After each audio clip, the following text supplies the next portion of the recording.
देव ऋषि नारद का ब्रह्मलोक से आगमन। श्री गर्ग जी कहते हैं, राजन, एक समय देव ऋषि नारद बलराम और श्री कृष्ण से मिलने के लिए अपनी वीणा बजाते और श्री कृष्ण लीलाओं का गान करते हुए ब्रह्मलोक से चलकर समस्त लोकों को देखते हुए भूतल पर आए। वे सूर्य देव के समान तेजस्वी जान पड़ते थे। उनके साथ तुम्बरू भी थे। पिंगल वर्ण की जटाओं का भार उनके मस्तक की शोभा बढ़ा रहा था। उनके अंग कांति कुछ श्याम थी। नेत्र मृगों के नयनों के समान विशाल थे। भाल देश में केसर के तिलक शोभा दे रही थी। वे पीले रंग के धौत वस्त्र तथा रेशमी पीतांबर धारण किए हुए थे। रंगवल्ली की माला और गोपी चंदन से मंडित देव ऋषि 15 वर्ष की सी अवस्था से अत्यंत सुशोभित होते थे। राजा उग्रसेन सुधर्मा सभा में देवराज के दिए सिंहासन पर विराजमान थे। देव ऋषि को आया देख वे उठकर खड़े हो गए और चरणों में प्रणाम करके उन्हें बैठने के लिए सिंहासन दिया। फिर उनके चरण पखार कर उत्तम विधि से पूजन किया और चरणों तक मस्तक पर रखकर राजा उग्रसेन नारद जी से बोले। श्री उग्रसेन ने कहा, देव ऋषि, आपके दर्शन से आज मेरा जन्म सफल हो गया। मेरा सदन सार्थक हो गया और मेरा तन मन एवं जीवन कृतार्थ हो गया। जो काम तथा क्रोध से रहित थे उन देव ऋषि शिरोमणि महात्मा भगवान नारद को नमस्कार है। प्रभु, आज्ञा कीजिए, आप किस प्रयोजन से यहाँ पधारे हैं? देवताओं के समान दैदीप्यमान दिखाई देने वाले देव ऋषि नारद राजा का यह विनय युक्त वचन सुनकर मन ही मन श्री हरि से प्रेरित हो उन निरप श्रेष्ठ से बोले। नारद ने कहा, यादव राज, महाराज, पृथ्वीनाथ, तुम धन्य हो।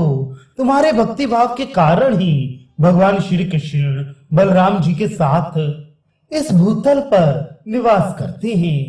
तुमने पूर्व काल में मेरे ही कहने से कृतुश्रेष्ठ राजस्व यज्ञ का अनुष्ठान किया था, जो भगवान श्री कृष्ण की कृपा से द्वारकापुरी में सुखपूर्वक संपादित हुआ था। उस यज्ञ के अनुष्ठान से तीनों लोकों में तुम्हारी कीर्ति फैल गई थी। राजस्व तथा अश्वमेध इन दो यज्ञों का संपादन चक्रवर्ती नरेशों के लिए अत्यंत कठिन होता है, परंतु राजेंद्र, तुम हरि भक्त सम्राट हो, अतः तुम्हारे लिए दोनों सुलभ हैं। नरेश्वर, दोनों यज्ञों में से एक राजस्व यज्ञ को तो तुमने और राजा युधिष्ठिर ने भगवान श्री कृष्ण की आज्ञा से पूर्ण कर लिया है। युधिष्ठिर के बाद द्वापर के अंत में यज्ञ प्रवर अश्वमेध का अनुष्ठान भारतवर्ष में दूसरे किसी भी राजा ने नहीं किया है। वह यज्ञ समस्त पापों का नाश करने वाला तथा मोक्षदायक है। द्विजघाती, विषहंता तथा गोहत्यारे भी अश्वमेध यज्ञ से शुद्ध हो जाते हैं। इसीलिए संपूर्ण यज्ञों में अश्वमेध को सर्वश्रेष्ठ बताया जाता है। नृप श्रेष्ठ जो निष्काम भाव से अश्वमेध यज्ञ का अनुष्ठान करता है, वह भगवान गरुड़ ध्वज के उस परम धाम में जाता है जो सिद्धों के लिए भी दुर्लभ है। नरेश्वर, देव ऋषि का यह वचन सुनकर राजा उग्रसेन यज्ञ प्रवर अश्वमेध के अनुष्ठान का विचार किया। उसी समय बलराम सहित श्री कृष्ण को अपने निकट आया देख राजा उग्रसेन ने उनका पूजन करके उन्हें आसन पर बिठाया और देव ऋषि के साथ इस प्रकार कहा। उग्रसेन बोले, देव देव, जगन्नाथ, जगदीश्वर, जगन्मय, वासुदेव, त्रिलोकीनाथ, मेरी बात सुनिए। हरे, मेरे बेटे कंस ने बड़े बड़े असुरों के साथ मिलकर बिना अपराध के सहस्त्रों बालक मार डाले हैं। गोविंद, उस पापी की मुक्ति कैसे होगी? बाल घाती कंस किस लोक में गया है, यह मुझे बताइए। जगदीश्वर, उसके पाप से मैं भी डर गया हूँ। पुत्र के पाप से पिता निश्चय ही नरक में पड़ता है। इसी प्रकार पिता के पाप से पुत्र को नरक में गिरना पड़ता है। अतः माधव, कृपा पूर्वक बताइए, मैं कंस के उद्धार के लिए किस उपाय का अवलंबन करूं? जगतपति, आज नारद जी ने जो बात बताई है उसे सुनिए।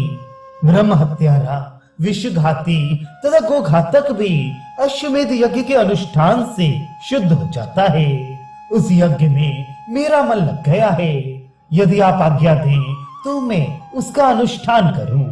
श्री गर्ग जी कहते हैं, उग्रसेन की यह बात सुनकर मदन मोहन भगवान श्री कृष्ण मन ही मन बड़े प्रसन्न हुए और पृथ्वी को भार से पीड़ित देख इस प्रकार विचार करने लगे। अहो, मैंने अनेक बार पृथ्वी का भार उतारा है, तथापि वह भार भूमंडल में अब तक है ही। उसका निवारण अश्वमेध यज्ञ से ही होगा।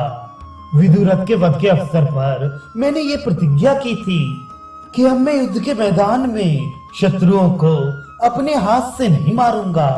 इस कारण स्वयं तो युद्ध के लिए नहीं जाऊंगा, परंतु अपने पुत्रों तथा अन्य यदुवंशियों को अवश्य युद्ध के लिए भेजूंगा। अश्वमेध तो एक बहाना होगा।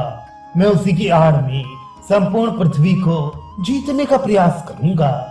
राजन, मन ही मन ऐसा विचार कर भगवान श्री कृष्ण सुधर्मा सभा में हंसते हुए उग्रसेन से बोले। श्री कृष्ण ने कहा, महाराज, कंस मेरे हाथ से मारा गया है, अतः निश्चय ही वैकुंठ धाम को गया है और वहां मेरे जैसा स्वरूप धारण करके नित्य निवास करता है। राजेंद्र, प्रतिदिन मेरा दर्शन करने के कारण तुम भी पाप रहित हो, तथापि तुम अश्वमेध यज्ञ का अनुष्ठान अवश्य करो।